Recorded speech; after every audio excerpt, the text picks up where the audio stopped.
উচ্চ ক্ষমতা সম্পন্ন আকাশ প্রতিরক্ষা ব্যবস্থা থাকলে একটি দেশ নিজেকে অনেকটাই সুরক্ষিত বলে মনে করে।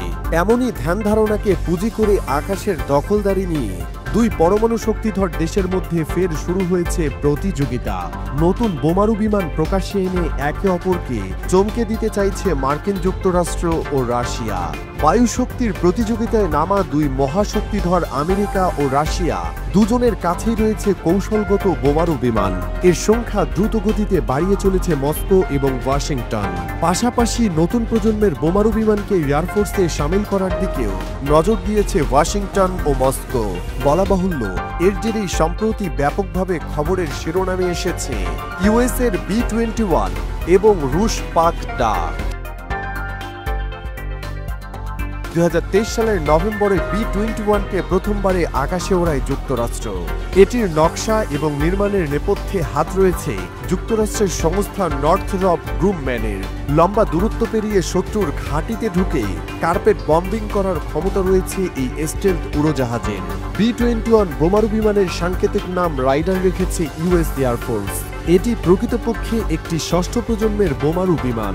এর লেজের অংশ প্রায় নেই বললেই চলে। বিমানটির পাখা চওড়া এবং ত্রিভুজাকার। আমেরিকার B-21 রাইডার প্রথাগত এবং পরমাণু দু ধরনের হাতিয়ার বহন করতে সক্ষম। এর পাশাপাশি বোমারু উড়োজাহাজটি থেকে ক্ষেপণাস্ত্র হামলাও চালাতে পারবে যুক্তরাষ্ট্রের বায়ুসেনা। 0.8 ম্যাক গতিতে ছুটতে পারা B-21 রাইডার মাটি থেকে 50,000 ফুট উচ্চতায় উঠতে সক্ষম। ফলে সহজেই এটিকে চিহ্নিত করতে পারবে না কোনো রাডার।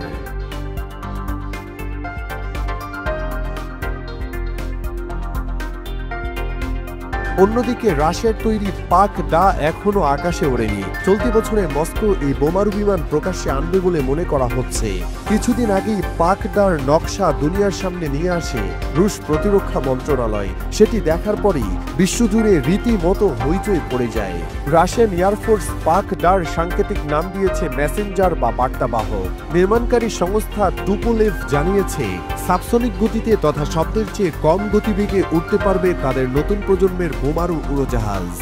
12,000 কিলোমিটার দূরত্ব পেরিয়ে যে কোনো জায়গায় হামলা চালাতে পারবে পাক-ডা। একটানা ওড়ার নিরিখে আবার B-21কে টেক্কা দিবে রুশ পাক-ডা। একবার জ্বালানি ভরলে টানা 30 ঘন্টা বোমারু উড়োজাহাজটি উঠতে পারবে বলে স্পষ্ট করেছে নির্মাণকারী টুপোলেভ। পরমাণু এবং প্রথাগত মিলিয়ে মোট 30 টন বোমা বহনে সক্ষম হবে রুশ মেসেঞ্জার। ইউরেশিয়ান টাইমসের প্রতিবেদন অনুযায়ী রুশ ও আমেরিকার নতুন প্রজন্মের এই দুই বোমারু বিমান ইলেকট্রনিক যুদ্ধে বেশ পটু। শত্রুপক্ষের রাডারকে জ্যাম করা বা আকাশ প্রতিরক্ষা ব্যবস্থাকে উড়িয়ে দিতে খুব একটা সময় নেবে না এই B-21 রাইডার ও পাক-ডা মেসেঞ্জার। বর্তমানে যুক্তরাষ্ট্রের এয়ারফোর্স নর্থরপ সংস্থার তৈরি B-2 স্পিরিট নামের একটি বোমারু বিমান ব্যবহার করে। সেগুলোর বদলি হিসেবে B-21কে ফৌজে সামিল করা হবে বলে জানিয়েছে যুক্তরাষ্ট্রের প্রতিরক্ষা সদর দপ্তর পেন্টাগন। একই রকমের পরিকল্পনা রয়েছে রুশ এয়ারফোর্সেরও। তাদের হাতে রয়েছে গত শতাব্দীর 50-এর দশকে টুপোলেভ সংস্থার তৈরি Tu-95BR নামের বোমারু উড়োজাহাজ। পাক-ডা এর নির্মাণ কাজ শেষ হলে সেগুলোকে পুরোপুরি বদলে ফেলার পরিকল্পনা রয়েছে ক্রেমলিনের।